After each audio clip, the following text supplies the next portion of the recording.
அறிமுகம். இது அவ்வப்போது வெளிவரும் காட்சிகள் தொடரின் ஒரு பகுதியாகும். இத்தொடரில் உள்ள ஒவ்வொரு காட்சியும் ஒரு குறிப்பிட்ட வகை இடத்தில் நடைபெறும். இவை ஒருவரின் பார்வை கோணத்தில் சொல்லப்படும் கதைகள், மேலும் நீங்கள் அந்த கதாபாத்திரங்களில் ஒருவராக உங்களை கற்பனை செய்து கொள்ளலாம்.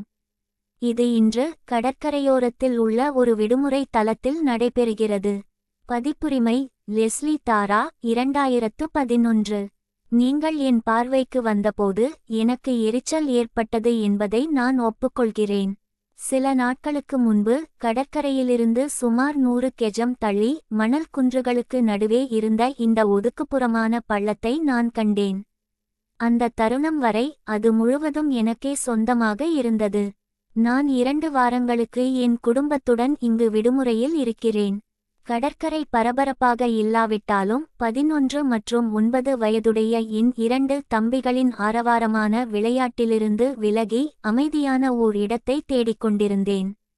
எப்படியிருந்தாலும் நான் நன்றாக வளர்ந்துவிட்டேன். ஒரு மாதத்திற்கு முன்புதான் என் 16வது பிறந்த நாள். என் மீது மணலை தெளித்துக்கொண்டு கத்தும் உடன்பிறப்புகள் இல்லாமல் வெயிலில் படுத்துக்கொண்டு என் புத்தகத்தை படிக்க எனக்கு ஒரு அமைதியான இடம் வேண்டும். எனவே என் கடற்கரை துண்டின் மீது குப்புறப்படுத்து என் பிரியமான இடத்தில் நான் இருந்தபோது ஒரு மெல்லிய சத்தம் கேட்டது. என் தோளுக்கு மேல் திரும்பி பார்த்தபோது அந்த இதமான பள்ளத்தின் விளிம்பில் நின்று அதனுள் பார்த்து கொண்டிருந்த உங்களை கண்டேன். ஒரு கணம் தயங்கிய பிறகு நீங்கள் அந்தச் சரிவின் மென்மையான மணலில் கவனமாக இறங்கத் தொடங்கினீர்கள். நீங்கள் தனியாகத்தான் வந்திருக்கிறீர்கள் என்பதை என்னால் பார்க்க முடிந்தது. நீங்கள் சுமார் 5 அடி 6 அங்குல உயரம் இருப்பீர்கள் என்று நினைக்கிறேன். உங்கள் தலைமுடி அடர் கருப்பாக இருந்தாலும் முற்றிலும் கருப்பாக இல்லை. அது நடுவகிட்டிலிருந்து நேராக விழுந்து கழுத்துப்பட்டை வரை நேர்த்தியாக வெட்டப்பட்டிருந்தது. நீங்கள் கருப்பு நிறத்தில் டெனிம் ஷார்ட்ஸும் அகன்ற கழுத்துடைய குட்டைக்கை மேலாடையும் அணிந்திருந்தீர்கள். உங்கள் முழுமையான மார்பகங்களுக்கு கீழே ஒரு வெள்ளை பட்டை இருந்தது. இந்த நேர்த்தியான உடைக்கு மேலும் அழகு சேர்ப்பதற்காக ஒரு கருப்பு நிற தோள்பையும் கருப்பு கேன்வாஸ் கடற்கரை காலணிகளும் அணிந்திருந்தீர்கள். உங்கள் பெரிய ஸ்டைலான கண்ணாடிகளால் உங்கள் முகத்தை பார்ப்பது கடினமாக இருந்தது, குறிப்பாக சூரியன் உங்களுக்கு பின்னால் இருந்ததால். ஆனால் நீங்கள் 20களின் நடுப்பகுதியில் இருப்பீர்கள் என்ற எனது முதல் எண்ணம் பின்னர் சரியானது என்று நிரூபிக்கப்பட்டது. நீங்கள் சில அடிகள் தள்ளி நின்று எனக்கு ஒரு நட்பான புன்னகையை அளித்துவிட்டு, உங்களுக்கு ஆட்சேபனை இல்லை என்று நம்புகிறேன். இந்த இடம் மிகவும் அமைதியாகவும் பாதுகாப்பாகவும் இருக்கிறது என்று சொன்னீர்கள். சரி, நிச்சயமாக எனக்கு ஆட்சேபனை இருந்தது. அந்த இடம் எனக்கே சொந்தமாக இருக்க வேண்டும் என்று நான் விரும்பினேன். இருப்பினும் அது ஒரு பொது கடற்கரை, மேலும் இது ஒரு சுதந்திர நாடு என்பதால் என் உண்மையான உணர்வை போடா வேறு எங்காவது போ அடக்கிக்கொண்டு மிகவும் கனிவாக உங்களை பார்த்து புன்னகைத்து மணல் தரையைச் சுட்டிக்காட்டி, இல்லை, நிச்சயமாக, தாராளமாக வாருங்கள் என்று பதிலளித்தேன்.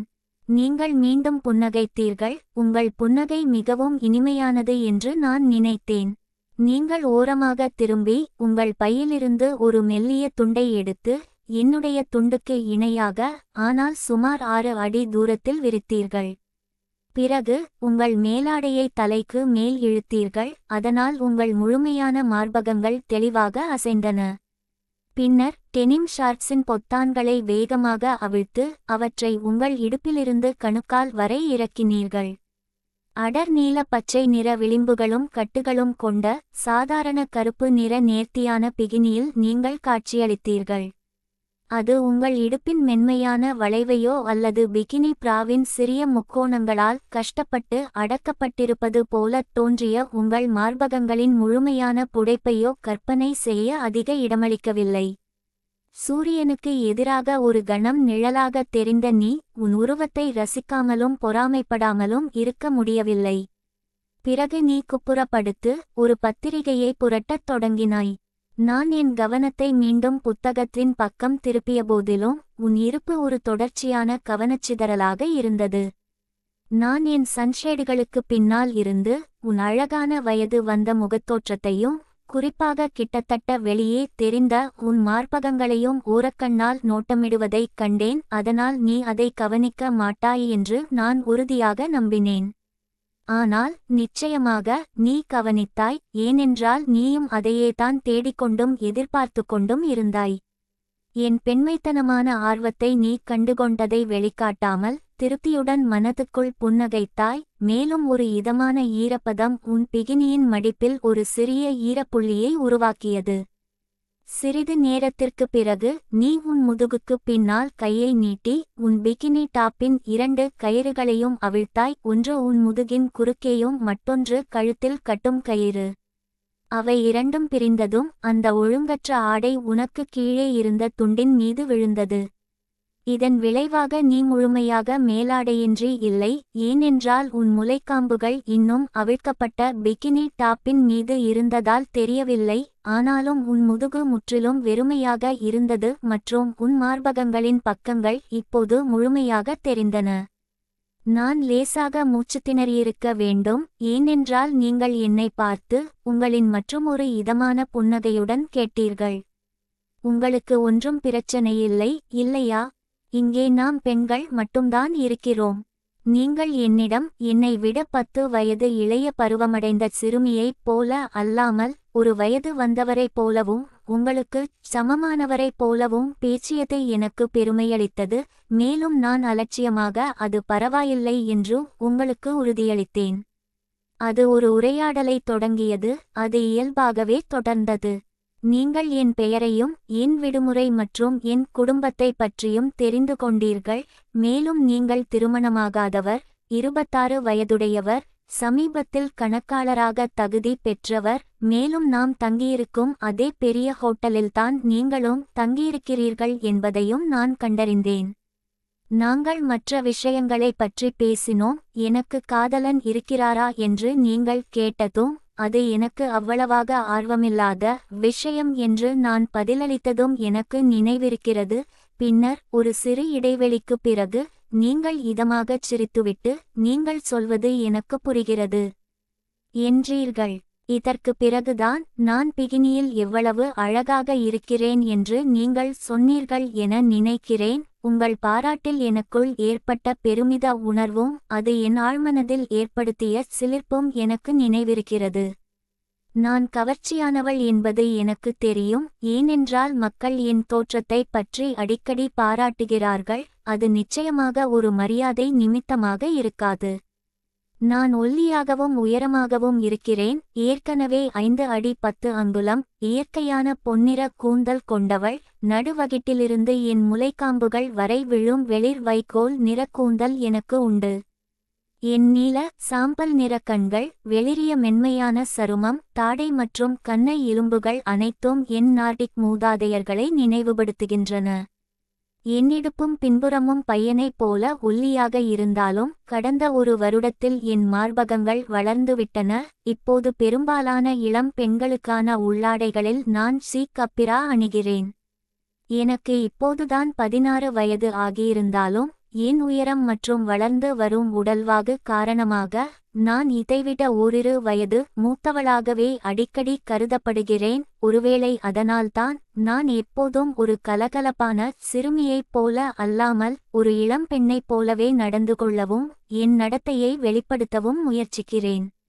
ஆக பனி உருகிவிட்டது. நீங்கள் உண்மையிலேயே வசீகரமானவர் என்றும் உங்கள் குறுக்கீட்டால் எனக்கு ஏற்பட்ட ஆரம்ப எரிச்சல் முற்றிலுமாக மறைந்துவிட்டதால் மிகவும் அழகானவர் என்றும் நான் முடிவு செய்தேன். நீங்கள் உங்கள் சண்டான் லோஷன் பாட்டிலை நீட்டி உங்கள் முதுகில் கொஞ்சம் தடவித் தர முடியுமா என்று கேட்டது உலகில் மிகவும் இயல்பான விஷயமாகத் தோன்றியது.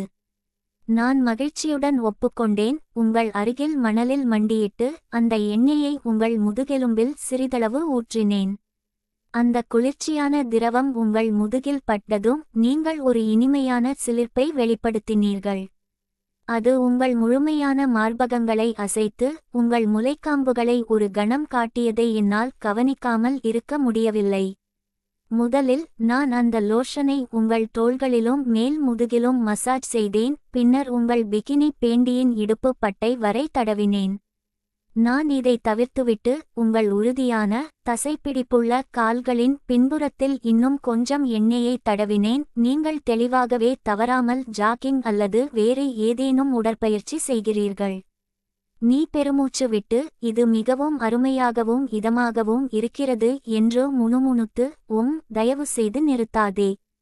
இது மிகவும் நன்றாக இருக்கிறது, தொடருங்கள் என்று சொன்னாய். அதற்குள் நான் உன் பக்கத்தில் இருந்த என் நிலையை மாற்றி உன் தொடைகளுக்கு மேல் காலை போட்டுக்கொண்டு மீண்டும் கொஞ்சம் லோஷனை தடவி உன் முதுகின் கீழ்ப்பகுதியில் தேய்த்தேன். நான் உண்மையிலேயே நிறுத்த விரும்பவில்லை. உன் சூடான பெண்மை தோலை தொடுவதையும் உன் உறுதியான வயதுவந்த உடலின் ஸ்பரிசத்தையும் நான் மிகவும் ரசித்துக் கொண்டிருந்தேன். உண்மையில் தேவைப்பட்டதை விட அதிக நேரம் நான் அந்த சன் ஆயிலை தேய்த்து கொண்டிருந்தேன். அந்த தொடுதலாலும் நெருக்கத்தாலும் என் உடல் முழுவதும் ஒரு இதமான கூச்ச உணர்வு பரவியது.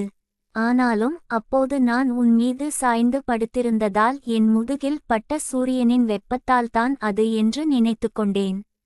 ஆனால் நீ அடுத்து செய்த செயலுக்கு நான் தயாராக இல்லை. திடீரென்று எந்தவித முன்னறிவிப்பும் இல்லாமல் நீ எனக்கு கீழே உருண்டு மல்லாந்து படுத்துக்கொண்டு கீழிருந்து என்னையே அண்ணாந்து பார்த்தாய். நிச்சயமாக இந்தச் செயலின் போது உங்கள் பிகினி மேலாடை துண்டின் மீதே இருந்தது. அது இப்போது உங்களுக்கு கீழே இருந்தது. உங்கள் நிர்வாண மார்பும் முழுமையாக புடைத்து தெரிந்த மார்பகங்களும் முழுமையாக தெரிந்தன. என்னை நிலைப்படுத்துவது போல நீங்கள் உங்கள் கைகளை மிகவும் மென்மையாக என் இடுப்பின் மீது வைத்து அமைதியான நிதானமான உறுதியுடன் கூறினீர்கள், என் முன்பக்கத்தையும் செய்துவிடுங்கள் மாட்டீர்களா? என் வாய் வறண்டு போனது. நான் பதற்றத்துடன் விழுங்கினேன். ஆனால் எப்படியோ நான் மறுக்கவோ அல்லது எழுந்து உங்களை விட்டு விலகிச் செல்லவோ நினைக்கவில்லை. அதற்கு பதிலாக கிட்டத்தட்ட வசியம் செய்யப்பட்டது போல நான் பாட்டிலை எடுத்து உங்கள் வழுவழுப்பான தட்டையான வயிற்றில் சிறிது லோஷனை தடவி என் கைகளால் மென்மையான வட்ட இயக்கங்களில் அதை தேய்த்தேன். நீங்கள் இன்பத்தில் லேசாக நெளிந்தீர்கள். நான் இன்னும் உங்கள் மீது அமர்ந்திருந்ததால் இது உங்கள் இடுப்பை என் தொடைகளின் உட்புறத்தில் தேய்க்க வைத்தது. என் மிகவும் அந்தரங்கமான இதத்திற்கு மிக அருகில் ஏற்பட்ட அந்த உராய்வு என் உடல் முழுவதும் மற்றொரு சிலிர்ப்பூட்டும் உணர்வு அலையை அனுப்பியது. அது அருமை என்று பெருமூச்சு விட்ட நீங்கள் பிறகு உங்கள் உதடுகளிலும் கண்களிலும் ஒரு குறும்பு புன்னகை தவழ இன்னும் மேலே தயவுசெய்து என்று சேர்த்து கூறினீர்கள். எனக்கு திடீரென்று முழு உலகமும் அந்த ஒரு சிறிய இடத்திலும் நேரத்திலும் சுருங்கிவிட்டது. நாம் இருவரும் ஒரு பாலைவன தீவில் தனித்து விடப்பட்டவர்கள் போல இருந்தோம். சுட்டெரிக்கும் வேலையும் மீறி உன் மார்பிடை பிளவின் ஆழமான பள்ளத்தில் என் விரல்கள் லோஷனை சொட்டு சொட்டாக ஊற்றியபோது நான் கிட்டத்தட்ட நடுங்கிக் கொண்டிருந்தேன். பிறகு முதன்முறையாக உன் மார்பகங்களை தொட்டேன். ஆரம்பத்தில் பதட்டமான நிச்சயமற்ற தன்மையால் ஆட்கொள்ளப்பட்டு உன் மார்பகங்களின் பக்கங்களிலும் அடிப்பகுதியிலும் லோஷனை தடவி கீழிருந்து அவற்றை அணைத்தபோது நீயோ ஒரு சிறு பெருமூச்சு விட்டு இன்பத்தில் மீண்டும் அசைந்தாய். இது என்னை மேலும் தைரியப்படுத்தியது. நான் உன் மேடுகளை முழுவதுமாகச் சுற்றி வந்தேன். பிறகு உள்ளே நகர ஆரம்பித்தேன். உன் முலைக்காம்புகள் இப்போது மிகத் தெளிவாக நிமிர்ந்து நின்றன. அந்த காட்சி என்னை வசீகரித்தது. ஆனாலும் அவற்றை உண்மையில் தொட நான் தயங்கினேன். பிறகு நீ பாதியளவு வாய் திறந்து ஒரு மெல்லிய முனகல் சத்தம் எழுப்பினாய். உன் உதடுகளை ஈரமாக்குவதற்காக உன் நாக்கின் நுனி அவற்றின் மீது படர்வதை நான் கண்டேன். நீ கிசுகிசுத்தபோது உன் குரலில் ஒரு மயக்கும் கெஞ்சும் தொனி இருந்தது. தயவுசெய்து எல்லா இடங்களிலும் விட்டுவிடாதே. மீண்டும் நான் மறுக்க நினைக்கவில்லை. உன் மார்பகங்களின் சொற்சொரப்பான கடினத்தன்மையை எண்ணி வியந்தவாறே என் உள்ளங்கைகளால் அவற்றை தேய்த்தேன். நீயோ மூச்சை இழுத்து உன் முதுகை வளைத்தாய். ஒரு கணம் உன் பிகினியின் மடிப்பானது என்னுடைய மடிப்பில் உரசியது. உன் பெண்மையின் வீனஸ் மேட்டின் சூடான கடினமான புடைப்பை நான் உணர்ந்தேன். காலம் உறைந்துபோன அந்த மின்சாரத் தருணத்தில் நான் அழகாக இருப்பதாகவும் நீயும் என்னை பார்க்க விரும்புவதாகவும் மென்மையாகச் சொன்னாய். நான் அதிர்ச்சியில் உறைந்து போனேன். ஆனாலும் நான் இருக்க வேண்டிய அளவுக்கு அதிர்ச்சியடையவில்லை என்பதை ஏனோ உணர்ந்தேன். நீ என் ஆரஞ்சு மற்றும் பழுப்பு நிற கட்டம் போட்ட பிகினி மேலாடையின் கயிறுகளை இழுத்து அவிழ்த்தபோது ஒரு மெல்லிய பெருமூச்சை தவிர நான் வேறு எந்த எதிர்ப்பும் தெரிவிக்கவில்லை. அது உன் விரல்களிலிருந்து நழுவி எங்களுக்கு அருகில் மணலில் விழுந்தது.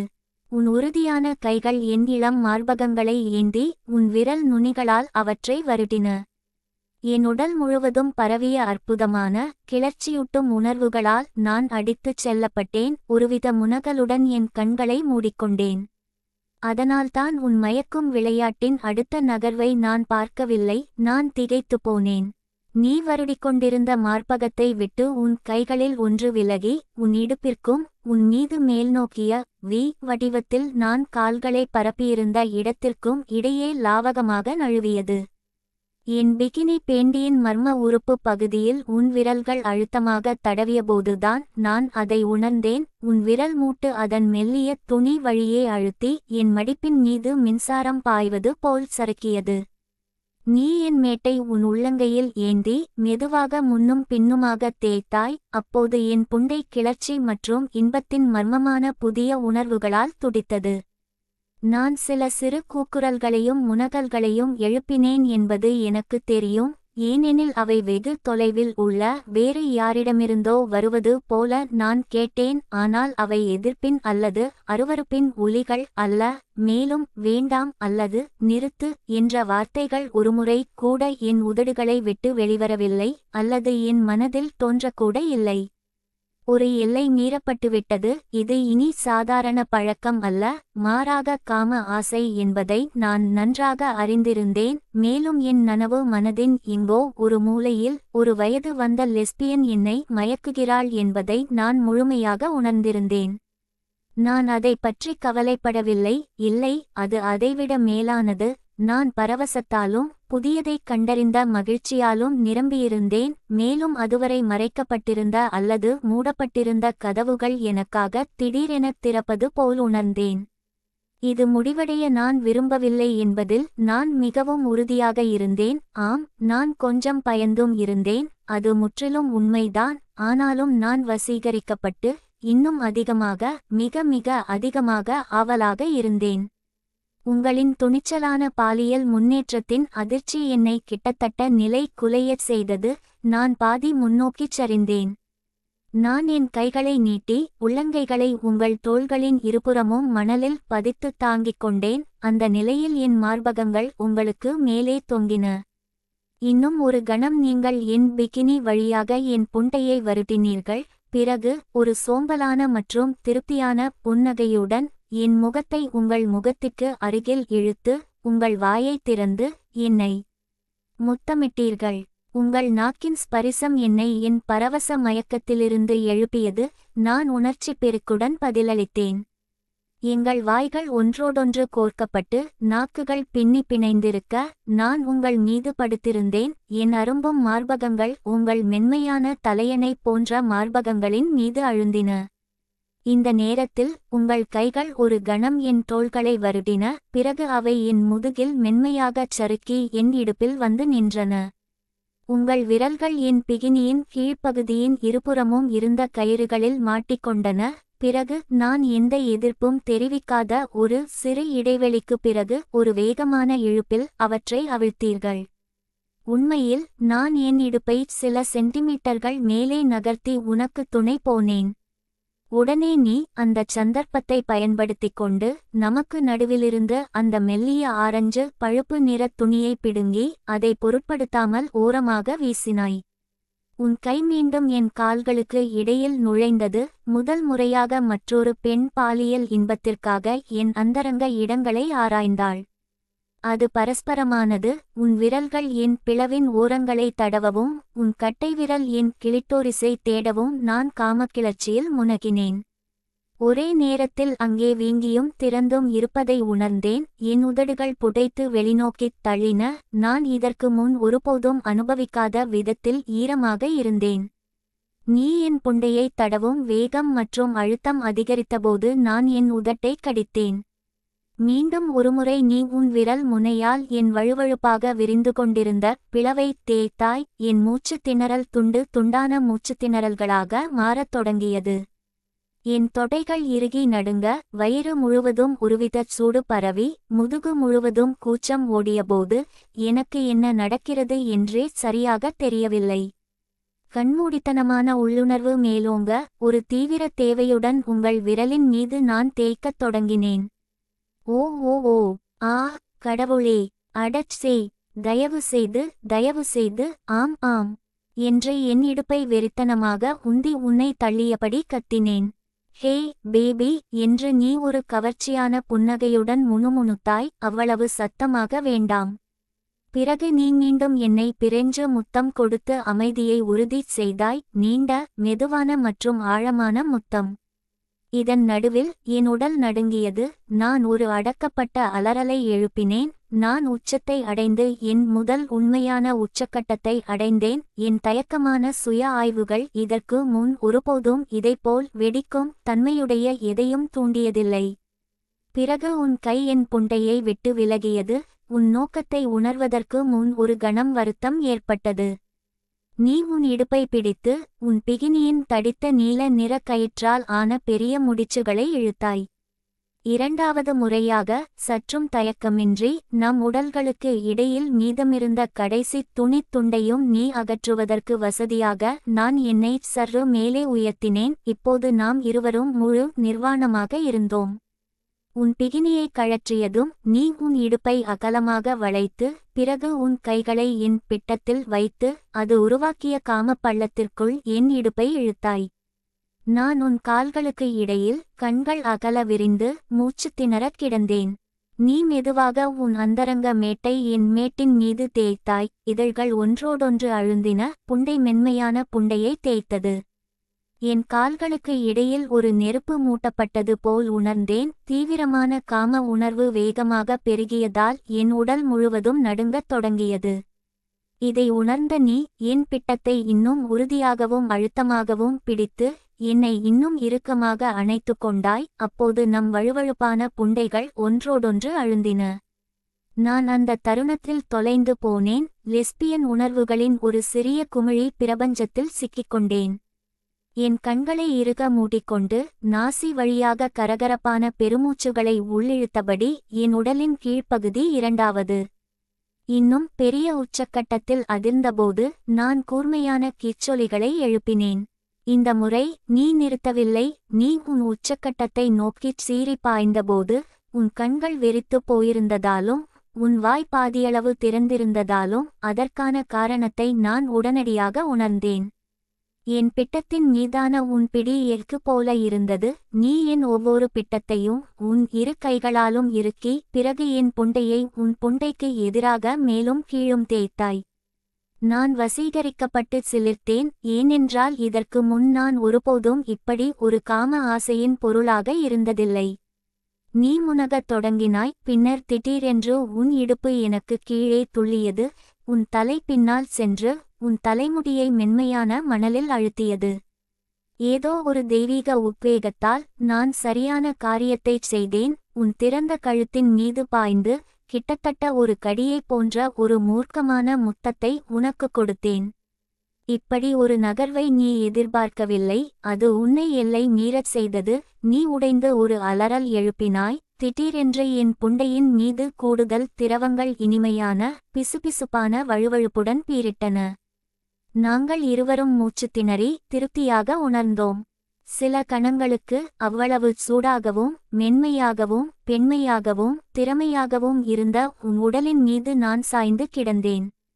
என் புண்டை மேட்டு உன் மீது படுத்திருந்ததாலும் என் முலைக்காம்புகள் உன் மென்மையான மார்பில் அழுந்தியதாலும் ஏற்பட்ட உடல் ரீதியான உணர்வுகளில் நான் திளைத்தேன். அதிலும் குறிப்பாக நான் 2 முறை உச்சக்கட்டத்தை அடைந்தது மட்டுமல்லாமல் ஒரு வயது வந்த பெண் உச்சக்கட்டத்தை அடைவதற்கு குறைந்தபட்சம் மறைமுகமாகவாவது நானே காரணமாக இருந்தேன் என்ற அற்புதமான உண்மைகளில் இன்னும் அதிகமாக திளைத்தேன். திடீரென்று நான் சரியாகவே நினைக்கிறேன், நான் மிகவும் முதிர்ச்சியடைந்தவளாக உணர்ந்தேன். நான் ஒரு எல்லையை கடந்து புதிய மற்றும் அறியப்படாத பிரதேசத்தில் இருக்கிறேன் என்பதை அறிந்தேன். அது பாலியல் செயல்பாட்டின் பிரதேசம் மட்டுமல்ல, அதுவே போதுமான அளவு குறிப்பிடத்தக்கதாக இருந்திருக்கும். அது லெஸ்பியனிசத்தின் பிரதேசமும் கூட. அந்த தடை செய்யப்பட்ட வார்த்தையை என் வாயில் உருட்டி அதற்கு பழகிக்கொண்டேன். அது என்னை சிறிதும் தொந்தரவு செய்யவில்லை என்பதை உணர்ந்தேன். உண்மையில் அது அற்புதமாக ஈர்ப்பதாகவும் விடுதலையளிப்பதாகவும் இருந்தது. என் மீதான உன் வெளிப்படையான ஆசையால் நான் மெய்மறந்து போனேன். அது என்னை மிகவும் விசேஷமானவளாகவும் வயது வந்தவளாகவும் முதிர்ச்சியடைந்தவளாகவும் உணர வைத்தது. பலரைப் போலவே நீங்களும் என்னை 18 அல்லது 19 வயது என்று நினைப்பீர்கள் என்பதை நான் உணர்ந்தேன். வெறும் 16 வயதே ஆன ஒரு பெண்ணை நீங்கள் மயக்கிவிட்டீர்கள் என்பதை நான் நிச்சயமாக உங்களிடம் சொல்லப் போவதில்லை. நீங்கள் கவலைப்பட்டு நிறுத்திவிடக்கூடும். அதுதான் இந்த உலகில் நான் விரும்பாத கடைசி விஷயம். நான் பரவசத்தில் தலை சுற்றி மேகங்களில் மிதப்பது போல உணர்ந்தேன். ஆனாலும் அதே கணத்தில் இதைப்போல் உண்மையானதாகவும் உறுதியானதாகவும் திடமானதாகவும் வேறு எதுவும் இருந்ததில்லை. ஒரு கணம் கழித்து நீங்கள் உங்கள் நிலையை சற்று நகர்த்தினீர்கள். அதனால் நாம் இருவரும் பக்கவாட்டில் படுத்து ஒருவரையொருவர் பார்த்தபடி கைகளும் கால்களும் பின்னி பிணைந்திருந்தோம். இப்போது உங்கள் மார்பகங்கள் என்னுடைய மார்பகங்களின் மீது அதிகமாக பதிந்திருந்தன. அவற்றின் மென்மையான எடை எனக்கு காம உணர்வை தூண்டி என் யோனியில் ஒரு சூடான அரிப்பை ஏற்படுத்தியது. கிட்டத்தட்ட ஒரு மிருகத்தனமான எதிர்வினையாக உங்கள் உறுதியான பழுப்பு நிறத் தொடையில் என் புண்டையை தேய்த்து அதை தணிக்க முயன்றேன். நீங்கள் சிரித்துக்கொண்டே, பதின்பருவத்தில் இருப்பது எப்படி இருக்கும் என்று எனக்கு நினைவிருக்கிறது. எப்போதும் காம உணர்வுடன் ஒருபோதும் போதுமான திருப்தி கிடைக்காமல். சரி, நாம் அதை பற்றி ஏதாவது செய்வது நல்லது என்றீர்கள். முற்றுப்புள்ளி. நீங்கள் என்னை மெதுவாக திருப்பி உங்களுக்கு கீழே மல்லாந்து படுக்க வைத்தீர்கள்.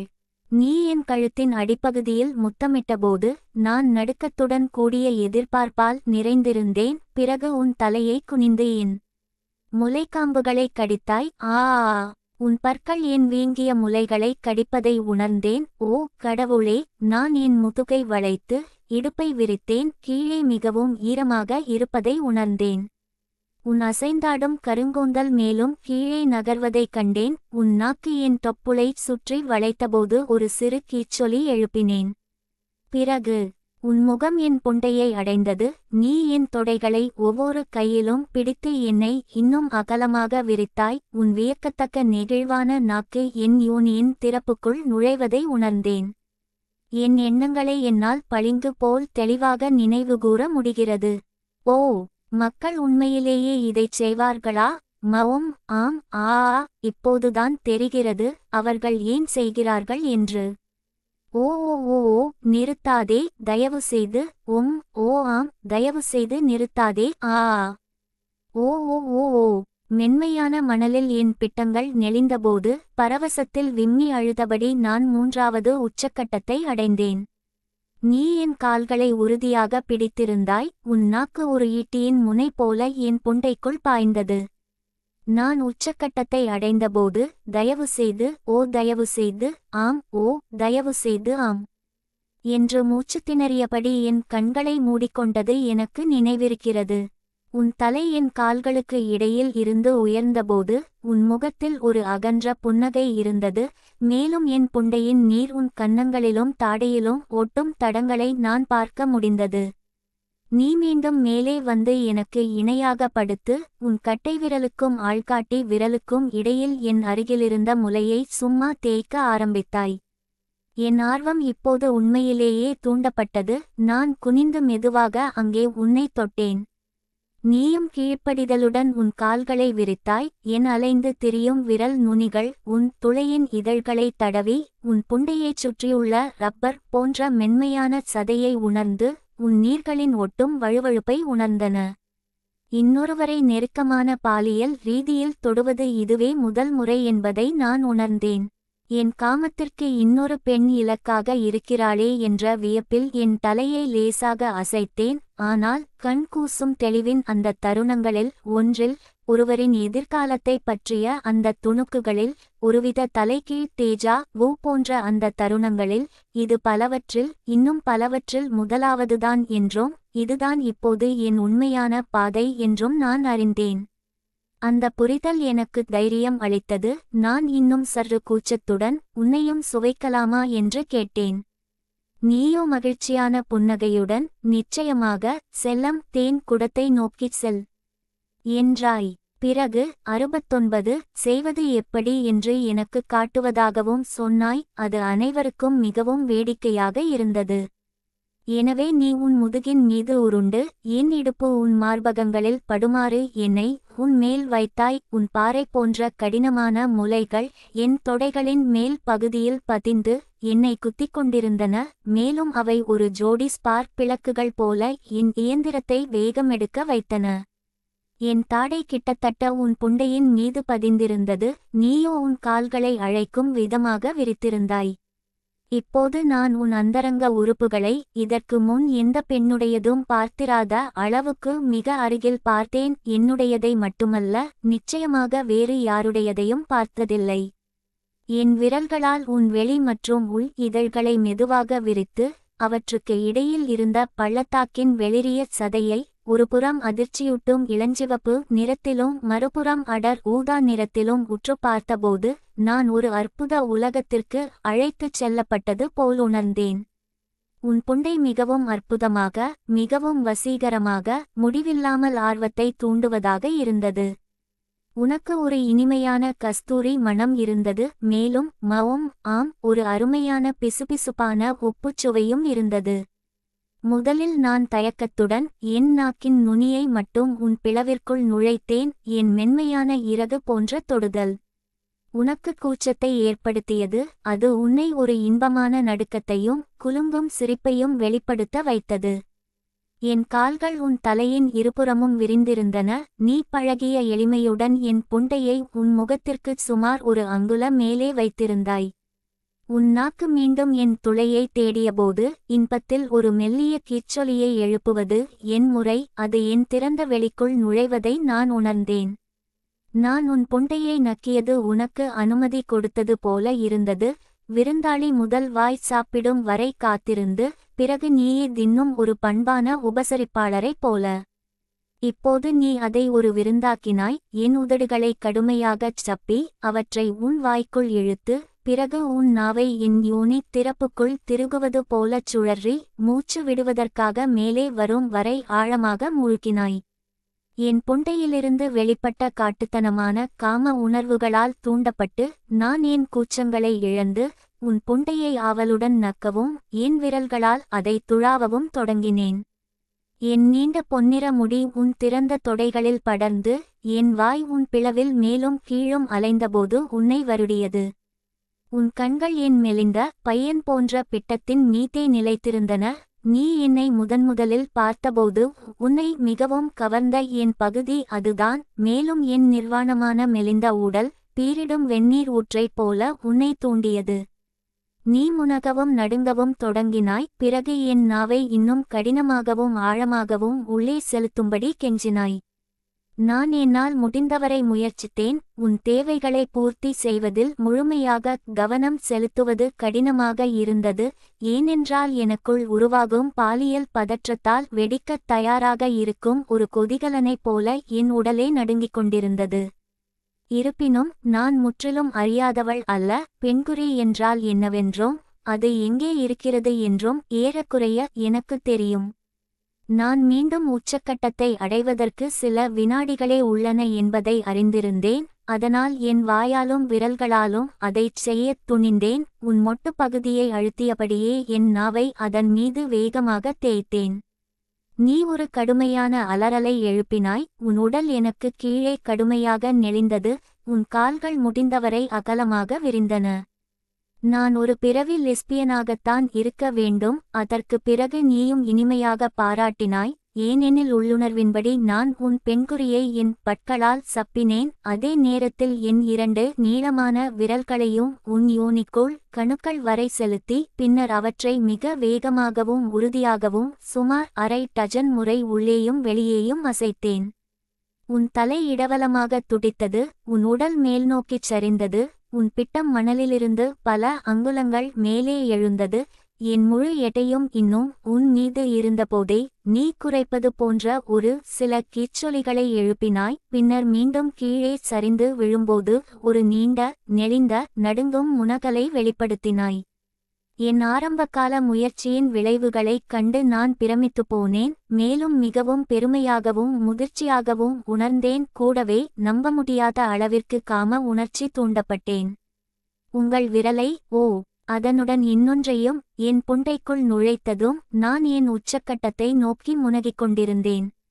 நீங்கள் எனக்குள் உந்தினீர்கள். உங்கள் விரல் நுனிகள் என் கன்னித்திரையின் தடையைத் தொட்டபோது என் உச்சக்கட்ட கூச்சல்களுடன் உங்கள் ஆச்சரிய கூச்சலும் கலந்தது. நான் இன்னும் கன்னியாக இருக்கலாம் என்று நீங்கள் எதிர்பார்க்கவில்லை. நிச்சயமாக எனக்கு இப்போதுதான் 16 வயது ஆகிறது என்பதை நீங்கள் உணரவில்லை. தவறுதலாக அதை கிழித்துவிடக் கூடாது என்பதற்காக உடனடியாக உங்கள் விரல்களை வெளியே எடுத்தீர்கள்.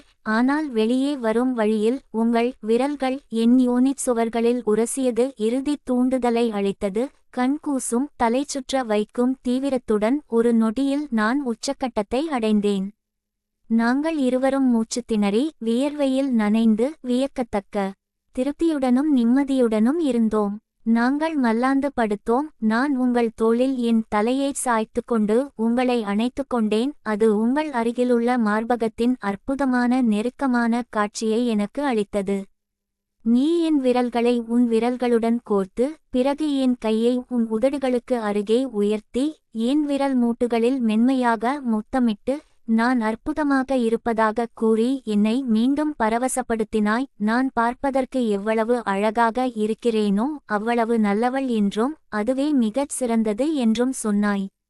சுமார் 1 மணி நேரம் இந்த அமைதியான மனநிறைவுக்குப் பிறகு நான் என் பிகினியை மீண்டும் கட்டிக்கொண்டு மணல் குன்றுகளைச் சுற்றி நடந்து அன்றைய தினத்திற்காக என் குடும்பத்தினர் தங்கியிருந்த இடத்திற்குச் சென்றேன்.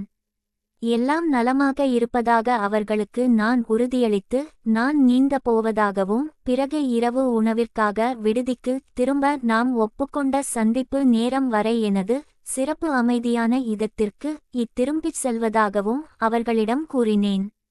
பிறகு ஒரு பெரும் சிரிப்புடன் கடற்கரையின் அகன்ற தட்டையான உறுதியான மணலில் நான் ஓடத் தொடங்கினேன். நான் மிகுந்த உயிர்ச்சக்தியுடனும் ஆற்றலுடனும் இருப்பதாக உணர்ந்தேன். ஓதம் கிட்டத்தட்ட வடிந்துவிட்டது. இன்னும் செல்ல வேண்டிய தூரம் இருந்தது. நீ நீரில் குதித்து இப்போது உன் முதுகில் சோம்பலாக மிதந்து நான் உன்னுடன் வந்து சேருவதற்காக காத்திருந்த இடத்தை நோக்கி நான் குறுக்காக ஓடியபோது என் நீண்ட கால்கள் மின்னின. என் பொன்னிற கூந்தல் எனக்கு பின்னால் பறந்தது. நான் நெருங்கி வந்ததும் உன் இடுப்பு கடல் மட்டத்திற்கு வர தோள்களிலிருந்தும் மார்புகளிலிருந்தும் நீர் வழிந்தோட நீ எழுந்து நின்றாய். நான் அலைகளில் தெரித்துக்கொண்டு ஓடி பாய்ந்து மூழ்கியபோது நீ மகிழ்ச்சியான சிரிப்புடன் கைதட்டினாய். என் பெற்றோர் அமர்ந்திருந்த இடத்திலிருந்து நாங்கள் குறைந்தது 200 கெஜம் தொலைவில் இருந்தோம். நீங்கள் ஒரு பெண் என்பதை அவர்களால் கண்டுகொள்ள முடியும். அதனால் நான் என்ன செய்கிறேன் என்பதை பற்றி அவர்கள் கவலைப்பட மாட்டார்கள். ஆஹா, எவ்வளவு அப்பாவித்தனம்! ஆனால் நேற்று என் மனதிலும் இது தோன்றியிருக்காது. ஆனால் நீங்கள் யார் என்றோ அல்லது நாங்கள் என்ன செய்து கொண்டிருந்தோம் என்றோ அவர்களால் துல்லியமாக பார்க்க முடியவில்லை. நான் ஏறக்குறைய என் வயதுடைய ஒருவருடன் நட்பு கொண்டிருக்கிறேன் என்று அவர்கள் நினைத்து கொள்வார்கள் என எனக்கு உறுதியாக தெரிந்தது.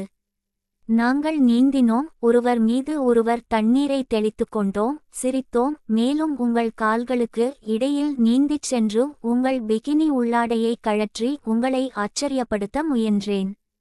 அதனால் நான் இதை 2வது முறை செய்தபோது அது மிதந்து சென்றுவிடாமல் இருக்க ஒரு கையால் அதை பிடித்துக்கொண்டு நீங்கள் வேண்டுமென்றே என்னை அனுமதித்தீர்கள். நிச்சயமாக எனக்காகவும் நீங்கள் அதையே செய்ய வேண்டியிருந்தது. கடலிலோ அல்லது கடற்கரையிலோ எங்களுக்கு அருகில் யாரும் இல்லை. சிறிது நேரம் நாங்கள் மல்லாந்து மிதந்தோம். என் தலை உங்கள் கால்களுக்கு அருகில் இருந்தது. நாங்கள் ஒவ்வொருவரும் ஒரு கையால் மற்றவரின் கால்களுக்கு இடையில் நுழைந்து அவர்கள் உச்சம் அடையும் வரை அவர்களின் புண்டையை தடவினோம். மேலும் சில குழந்தைத்தனமான விளையாட்டுகளுக்குப் பிறகு நாங்கள் பிகினி உள்ளாடைகளை மீண்டும் அணிந்து கொண்டு தரைக்கு திரும்பினோம். எங்கள் துண்டுகளை உதறி தலைமுடியை உலர்த்தியபடியே மணல் குன்றுகளின் வழியே தோழமையுடன் நடந்த அந்த பள்ளத்தை நோக்கிச் சென்றோம். அதற்கு நான் இப்போது எனக்குள் காதல் பள்ளத்தாக்கு என்று மறுபெயரிட்டிருந்தேன். அங்கே நாங்கள் அன்றைய நாளின் மீதி பொழுதை கழித்தோம். என் பையில் சில சாண்ட்விகளும் ஒரு கோலா கேனும் இருந்தன. நியோஹாம் மற்றும் சீஸ் நிரப்பப்பட்ட சில ரோல்களையும் 2 ஆப்பிள்களையும் ஏறக்குறைய அதே கணத்தில் வாழைப்பழங்கள் இன்னும் பயனுள்ளதாக இருக்கும் என்று நாங்கள் இருவரும் கூறினோம். மற்றும் ஒரு பாட்டில் தண்ணீரையும் கொண்டு வந்தாய். இவை அனைத்தையும் நாங்கள் ஒரு பாசமான விருந்தாக பகிர்ந்து கொண்டோம். அதன் பிறகு வெயிலில் ஒரு சோம்பேறித்தனமான மதிய உறக்கத்திற்காக படுத்துக்கொண்டோம். ஆனாலும் உனக்கு மிக அருகில் இருந்த பக்கத்தில் இருந்த என் பிகினியின் கீழ்ப்பகுதியின் நாடாவை அவிழ்த்து அந்த மெல்லிய முக்கோண துணிக்குள் உன் கையை நுழைத்து என் புண்டையின் மேட்டை தன் கைகளால் பற்றிக்கொள்ளும் ஆசையை உன்னால் அடக்க முடியவில்லை. உன் ஆள்காட்டி விரல் என் ஈரமான மற்றும் உணர்திறன் மிக்க யோனி இதழ்களின் மீது பதிந்து எனக்கு ஒரு இன்பமான சிலிர்ப்பை கொடுத்தது. நாம் பேசிக்கொண்டிருந்தபோது 3 நாட்களுக்கு முன்பு நீ ஹோட்டலுக்கு வந்தவுடனேயே என்னை கவனித்துவிட்டதாகச் சொன்னாய். நீ செக் இன் செய்வதற்காக வரவேற்பு கவுண்டருக்கு அருகில் நின்று கொண்டிருந்தாய். நானோ லாபி வழியாக கம்பீரமாக நடந்து வந்தேன். நான் இந்த பிகினியையும் பெல்ட் போடாமல் தொங்கிக் கொண்டிருந்த ஒரு குட்டையான மெல்லிய கடற்கரை அங்கியையும் மட்டுமே அணிந்திருந்தேன். அது என் உடலமைப்பை முழுமையாக காட்டியது. என் நீண்ட கால்கள், இறுக்கமான மெலிந்த பின்புறம், ஒல்லியான உடல் மற்றும் துருத்திக் கொண்டிருக்கும் இளம் வயது முலைகள் ஆகியவற்றால் நான் உடனடியாக உன் கவனத்தை ஈர்த்தேன். நான் உன்னை மிகவும் தூண்டும் ரகம். ஏனென்றால் நடுத்தர உயரமுள்ள பல கருங்கூந்தல் பெண்களைப் போலவே உயரமான நீண்ட கால்களை கொண்ட ஒரு பொன்னிற பெண் தான் உண்மையில் உன் காம உணர்வை தூண்டுகிறாள். என் ஆரஞ்சு மற்றும் பழுப்பு நிற பிகினியில் நான் ஓடு பதிக்கப்பட்ட தரையில் லிஃப்ட்டுகளை நோக்கி நடந்து செல்லும்போது வளைந்து நெளிந்து சுருண்ட ஆற்றல் நிறைந்த ஒரு சிறுத்தையைப் போல உனக்குத் தோன்றியதாகச் சொன்னாய். நான் மிகவும் பெருமைப்பட்டேன். உனக்கு எப்போதெல்லாம் ஒரு சிறிய புண்டை வேண்டுமோ அப்போதெல்லாம் நான் உனக்காக ஒரு பூனையாக இருக்கத் தயாராக இருக்கிறேன் என்றும் நான் கீற மாட்டேன் என்றும் பதிலளித்தேன். நீ விரும்பினால் தவிர நிச்சயமாக. நாங்கள் இருவரும் சிரித்தோம். நீ என்னை முத்தமிட்டாய். பிறகு என் முலைக்காம்புகளை நக்கி என் பிளவை வருடி உன் விரலை உள்ளே செலுத்தி சீண்டி அது மீண்டும் என் கன்னித்திரையில் மெதுவாக இடிக்கும் வரை தூண்டினாய். நீ ஒரு உண்மையை ஒப்புக்கொள்ள வேண்டும் என்றும் இன்று நடந்த சந்திப்பு தற்செயலானது அல்ல என்றும் தொடர்ந்தாய்.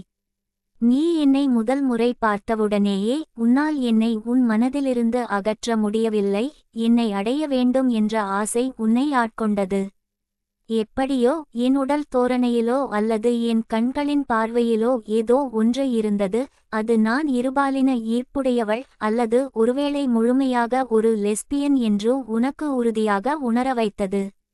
அந்த முதல் இரவில் நான் என் குடும்பத்தினருடன் இரவு உணவில் இருப்பதை பார்த்தாய். நான் அவர்களுடன் இருக்கும்போது என்னிடம் நெருங்க முடியாது என்பதை உணர்ந்தாய். நீ மிகவும் விரக்தியடைந்து உன் அறைக்குச் சென்று உன் மனதில் என் உடலை கற்பனை செய்து கொண்டே உன் வைப்ரேட்டரால் சுயன்பம் செய்து கொண்டாய். பிறகு நேற்று உங்கள் பால்கனியிலிருந்து நாங்கள் கடற்கரைக்குச் செல்வதை நீங்கள் பார்த்தீர்கள். ஆனால் நீங்கள் பின்தொடர்வதற்குள் நான் பார்வையில் இருந்து முற்றிலும் மறைந்துவிட்டேன். நான் தனியாகச் சென்றுவிட்டேன் என்பதையும் என்னிடம் முறைத்து பார்க்கும் வாய்ப்பை நீங்கள் இழந்துவிட்டீர்கள் என்பதையும் உணர்ந்தபோது உங்கள் ஏமாற்றம் இன்னும் அதிகமானது. நான் அருகிலுள்ள சிறிய ரிசார்ட் நகரத்திற்குள் சென்றிருக்கலாம் என்று யூகித்து அதன் எல்லா தெருக்களிலும் அலைந்து திரிந்து எல்லா கடைகளிலும் தேடி பார்த்தீர்கள். ஒருவேளை நான் பிகினிகளை அணிந்து பார்க்கிறேன் என்றும் நீங்களும் அதையே செய்யலாம். ஒருவேளை ஆடை மாற்றும் அறையில் அடுத்த ஸ்டாலை பிடித்து அங்கே என்னை மயக்கலாம் என்றும் கற்பனை செய்து உற்சாகமடைந்தீர்கள். ஆனால் எந்த பயனும் இல்லை. அதனால் உங்கள் காமத்தீயை தணிப்பதற்காக ஹோட்டல் குளத்தில் நீண்ட நேரம் நீந்த திரும்பினீர்கள். பின்னர் உங்கள் வைப்ரேட்டரை அதிகமாக பயன்படுத்தி அதன் பேட்டரியை முழுவதுமாக தீர்த்துவிட்டீர்கள். இன்று காலை நீ தயாராக இருந்தாய். அதிகாலையிலேயே எழுந்து ஹோட்டலின் பிரதான நுழைவாயிலுக்கு அருகில் இருந்த ஒரு மரத்தின் நிழலில் யாருக்கும் தெரியாமல் அமர்ந்திருந்தாய். நீ எச்சரிக்கையான தூரத்தில் என்னை பின்தொடர்ந்தாய். நான் நிச்சயமாக உன்னை கவனிக்கவே இல்லை. என் குடும்பத்தினர் கடற்கரையோரமாக சில 100 கெஜம் தூரம் நடந்து சென்று அதன் அமைதியான முனையை அடைந்து எங்கள் பொருட்களை எடுத்து வைப்பதை நீ பார்த்தாய். நீ சற்று தொலைவில் இருந்த ஒரு மணல் குன்றின் உச்சியில் அமர்ந்து கொண்டு உன் தொலைநோக்கி மூலம் என்னை கவனித்தாய். இந்த முறை நீ தயாராக இருந்தாய். முன்பு நீ இருந்த நல்ல பெண் சாரணனைப் போல அங்குதான் நீ ஒரு லெஸ்பியனாக மாறி உன் முதல் உடலுறவுகளை கொண்டாய். ஆனால் அந்த கதைகள் அனைத்தையும் பிறகு என்னிடம் சொல்வாய். 20 நிமிடங்களுக்குப் பிறகு நான் என் கடற்கரை பையையும் துண்டையும் எடுத்துக்கொண்டு என் குடும்பத்தினருக்கு கையசைத்துவிட்டு மற்றவர்களிடமிருந்து இன்னும் தொலைவில் சென்று பின்னர் மணல் குன்றுகளுக்குள் திரும்பியதைக் கண்டு நீ மகிழ்ச்சியடைந்தாய். நான் தோராயமாக எங்கே பதுங்கியிருக்கிறேன் என்பதை அறியும் அளவுக்கு நீ பார்த்தாய். நான் நிலை பெறுவதற்கு மேலும் 30 நிமிடங்கள் கொடுத்தாய். பின்னர் புதிதாக மலரும் பூவை நோக்கி வரும் தேனீயைப் போல என்னிடம் வந்தாய். இந்த ஒப்புதல்களால் நான் பரவசமடைந்தேன். அவை நீ அஞ்சியது போல என்னை சற்றும் பாதிக்கவில்லை, மாறாக அதற்கு நேர்மாறான விளைவுகளையே ஏற்படுத்தின. இத்தகைய பேரார்வத்திற்கும் ஆசைக்கும் உரிய பொருளாக இருப்பது, இந்த விதமாக பின்தொடரப்படுவது, என் மறைவிடத்திற்கு வேட்டையாடப்பட்டு அங்கே கொண்டு செல்லப்படுவது, இவையெல்லாம் எனக்கு ஒரு அற்புதமான உணர்வைத் தருகின்றன. நான் நீ கண்டெடுத்த ஒரு புதையல் என்பது போல இப்போது எக்ஸ் என் இடத்தை குறிக்கிறது, அல்லது வி என்றே சொல்லலாம். ஏனெனில் என் யோனி உன்னுடைய கொள்ளைப் பொருள், என் கன்னித்தன்மைதான் நான் உனக்கு அளிக்கப் போகும் விலைமதிப்பற்ற முத்து. நான் இப்போது இதில் மிகவும் உறுதியாக இருந்தேன். திடீர் ஆனந்தத்துடன் உன்னை மல்லாக்க புரட்டி உன் மேல் ஏறி அமர்ந்து என் புண்டையை உன் சிரிக்கும் முகத்தில் போட்டேன். பிறகு நீ என்னை எடுத்துக்கொள்ள வேண்டும். நீயே என் முதல் ஆளாக இருக்க வேண்டும். என் லெஸ்பியன் ஆசிரியராகவும் எஜமானியாகவும் இருக்க வேண்டும். மேலும் ஒரு வளர்ந்த பெண் மற்றொரு பெண்ணுக்கு எப்படி இன்பம் கொடுக்கிறாள் என்பதை எனக்கு கற்றுக் கொடுக்க வேண்டும் என்று சொன்னேன். நீ ஆச்சரியத்திலும் ஆனந்தத்திலும் மூச்சு திணறினாய். ஏனென்றால் ஒருபோதும் மறக்க முடியாத அந்த நாளில் நீ எனக்கு அளித்த சிலிர்ப்புகளைப் போலவே இதுவும் உனக்கு ஒரு பெரிய சிலிர்ப்பை கொடுத்தது. நீயோ இங்கேயும் இப்போதையும் வேண்டாம், இது மிகவும் பகிரங்கமானது, நாங்கள் ஏற்கெனவே போதுமான ஆபத்துக்களை எடுத்துவிட்டோம். என் கன்னித்தன்மையை எடுப்பது அவசரப்படுத்தப்பட வேண்டிய காரியம் அல்ல, மாறாக அதைச் சுவைத்து அதன் ஒவ்வொரு நொடியையும் அனுபவிக்க வேண்டும் என்றாய். ஆக நாங்கள் எங்கள் திட்டத்தை வகுத்தோம். இன்று மாலை என் ஒற்றை அறையில் என் பெற்றோர் எனக்கு இரவு வணக்கம் சொன்ன பிறகு அவர்களுக்கு ஒரு இரட்டை படுக்கை அறை, என் சகோதரர்கள் ஒரு ஒற்றை படுக்கையை பகிர்ந்து கொள்கிறார்கள். ஆனால் நான் அவர்களுடன் தங்குவதற்கு மிகவும் வயதாகிவிட்டதால் எனக்கு தனி அறை இருக்கிறது. கடவுளுக்கு நன்றி. நான் தூங்குவது போல் நடிப்பேன், ஆனால் உண்மையில் என் மிக இனிமையான நறுமணம் கொண்ட பப்பிள் லோஷனுடன் ஒரு வெந்நீர் குளியல் எடுத்து என் தலைமுடியை கழுவி உலர்த்தி என் மிக அழகான இளஞ்சிவப்பு லேஸ் பிரா மற்றும் பேண்டீஸை அணிந்து என் ட்ரெஸ்ஸிங் ரோப்பால் அதன் மேல் போர்த்திக்கொண்டு உன் அறைக்கு நழுவிச் செல்வேன். பாராட்டத்தக்க முன்யோசனையுடன் உனக்கென ஒரு இரட்டை படுக்கையறை இருக்கிறது. மேலும் இரவு 11:00 மணிக்கு நான் மெதுவாக தட்டும் சத்தத்திற்காக நீ காத்திருப்பாய். நீ உன் லேஸ் டெமி கப்களுடன் கூடிய கருஞ்சிவப்பு பாஸ், அதற்கு பொருத்தமான ஸ்டாக்கிங்ஸ் மற்றும் திறந்த கிராட் ஷாட்டின் பேண்டீஸ் ஆகியவற்றை அணிவாய் என்று என்னிடம் கிசுகிசுக்கிறாய். நீ அப்படிப்பட்ட உடையில் இருப்பதை கற்பனை செய்து பார்த்த மாத்திரத்திலேயே நான் மீண்டும் உச்சக்கட்டத்தை அடையப் போகிறேன். ஐஸ் பக்கெட்டில் குளிரூட்டப்பட்ட மிகச்சிறந்த ஷாம்பெயின் பாட்டில் ஒன்றை நீங்கள் தருவதாக உறுதியளியுங்கள். மேலும் நான் ஒரு பெண்ணாக மட்டுமல்ல, ஒரு லெஸ்பியனாகவும் மாறுவதை கொண்டாட நாம் ஒன்று சேர்வோம். ஓ, என்னால் காத்திருக்க முடியவில்லை. எனவே அதுவரை தயவு செய்து மீண்டும் எனக்கு வாய்வழி புணர்ச்சி செய்.